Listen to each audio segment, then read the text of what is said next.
नंदुरबार शहरासह धडगाव, शहादा आणि सातपुडा परिसरात रिमझिम पावसाला सुरुवात झाली आहे। पावसाअभावी नंदुरबार जिल्ह्यात आतापर्यंत फक्त 40% पेरण्या झाल्यात। 60% पेरण्या अद्यापही बाकी आहेत आणि याचा सर्वाधिक फटका शेतकऱ्यांना बसताना दिसतोय। तर दुसरीकडे दमदार पाऊस नाहीये, त्यामुळे पाणी टंचाई देखील निर्माण होण्याची शक्यता आहे। याचा आढावा घेतलाय आमचे प्रतिनिधी प्रशांत झवेरी यांनी। नंदुरबार जिल्ह्यात गेल्या 1.5 महिन्यापासून प्रतीक्षित असलेल्या पावसाला आज कुठेतरी रिमझिम स्वरूपात सुरुवात झाली आहे। सकाळपासूनच नंदुरबार जिल्ह्यात रिमझिम पावसाला सुरुवात झाली आहे। नंदुरबारसह तळोदा, शहादा, अक्कलकुवा या परिसरात देखील सकाळपासून रिमझिम पावसाला सुरुवात झाली आहे।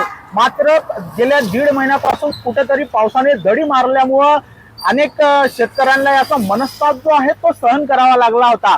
मात्र जिल्ह्यात अद्यापपर्यंत फक्त 40% पेरणी जी आहे ती झाल्या असल्याचं कृषी विभागाकडून सांगण्यात आले आहे। मात्र उर्वरित 60% पेरणी जी आहे ती पावसाअभावी रखडल्याचं देखील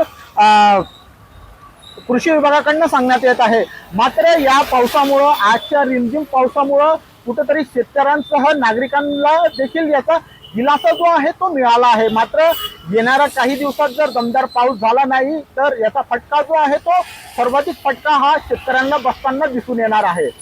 प्रशांत झवेरी, NDTV मराठी, नंदुरबार।